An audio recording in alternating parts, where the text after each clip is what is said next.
नमस्कार, मैं वैशाली। आप देख रहे हैं दमदार न्यूज चैनल। आइए रुक करते हैं आज की बड़ी खबर पर। यहाँ काजी नहीं, सरकार कराएगी मुस्लिम शादियों का रजिस्ट्रेशन। जानिए बिल के सारे प्रावधान।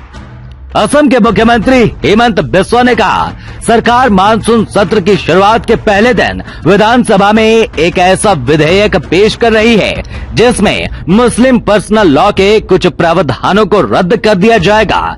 एक्सपर्ट्स का मानना है कि बिल पारित हो गया है तो ये समान नागरिक संहिता यानी यूसीसी के लिहाज से बड़ा कदम होगा। एक कहावत है कि अगर मियाँ बीबी राजी तो क्या करेगा काजी। ये बात अब असम के काजियों पर जल्द लागू हो सकती है क्योंकि मुख्यमंत्री हेमंता बिस्वा शर्मा की अगुवाई वाली राज्य सरकार एक ऐसा बिल लाई है जिससे काजी लोग मुस्लिम शादियों का रजिस्ट्रेशन नहीं करा सकेंगे। राज्य सरकार के इस बिल के पास होने के बाद काजी की पावर खत्म हो जाएगी और शादी का रजिस्ट्रेशन सरकार के जरिए ही कराना होगा। शर्मा ने कहा है कि उनकी सरकार गुरुवार को मुस्लिम लोगों के विवाह और तलाक के अनिवार्य सरकारी पंजीकरण के लिए विधानसभा के पटल पर एक और विधेयक जल्द पेश करेगी।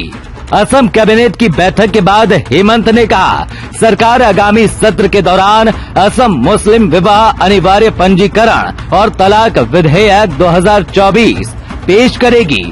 आपको बताते चले कि इससे पहले मुस्लिम निकाह काजियों द्वारा पंजीकृत किए जाते थे, लेकिन इस नए विधेयक से ये सुनिश्चित होगा कि समुदाय में होने वाले सभी विवाह सरकार के समक्ष पंजीकृत होंगे। सीएम शर्मा ने ये भी दावा किया कि पहले काजियों द्वारा नाबालिगों की शादी का भी पंजीकरण किया जाता था, लेकिन प्रस्तावित विधेयक में ऐसे किसी भी कदम पर रोक लगाई जाएगी। उन्होंने मंत्रिमंडल के फैसलों का हवाला देते हुए कहा, अब नाबालिगों की शादी का पंजीकरण बिल्कुल नहीं होगा। हम बाल विवाह की कुप्रथा को खत्म करना चाहते हैं, इसीलिए विवाहों का पंजीकरण उप पंजीयक कार्यालय में किया जाएगा। शर्मा ने कहा कि विवाह समारोहों के दौरान मुसलमानों द्वारा अपनाई जाने वाली रस्मों पर कोई प्रतिबंध नहीं होगा, लेकिन काजियों द्वारा पंजीकरण पर रोक लगाई गई है।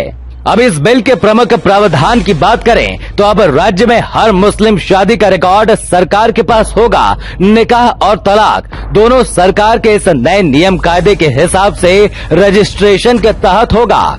मंत्रिमंडल ने पिछले महीने असम मुस्लिम विवाह और तलाक पंजीकरण अधिनियम और 1935 के नियमों को निरस्त करने के लिए उस विधेयक को मंजूरी दी थी, जिसके तहत विशेष परिस्थितियों में कम उम्र में विवाह की अनुमति मिलती थी। मंत्रिमंडल के अन्य निर्णयों के बारे में मुख्यमंत्री ने कहा कि आदिवासी क्षेत्रों में भूखंड संरक्षित हैं, लेकिन सीमांकित क्षेत्रों के बाहर नहीं। उन्होंने कहा, इसीलिए हमने आदिवासी क्षेत्रों के बाहर अनुसूचित जाति और अनुसूचित जनजाति के गांवों के साथ सूक्ष्म आदिवासी क्षेत्र बनाने का फैसला किया है। क्षेत्रों की पहचान करने के लिए एक मंत्री स्तरीय समिति का गठन किया गया है। शर्मा ने ये भी कहा कि सरकार ने कम से कम 250 साल पुरानी प्रतिष्ठित संरचनाओं और उसके आसपास के क्षेत्रों की सुरक्षा के लिए मौजूदा असम भूमि राजस्व और विनियम अधिनियम 1886 में एक नया खंड जोड़ने का फैसला किया है। उन्होंने कहा कि हम धार्मिक और सांस्कृतिक और ऐतिहासिक महत्व की संरचनाओं के आसपास के 5 किलोमीटर के क्षेत्र को संरक्षित करने का प्रस्ताव कर रहे हैं। नए प्रावधान के अनुसार केवल 3 पीढ़ियों से क्षेत्र में रहने वाले लोग ही जमीन बेच और खरीद सकेंगे। अंक में फिलहाल इतना ही। अगले अंक में फिर होगी मुलाकात। तब तक के लिए नमस्कार।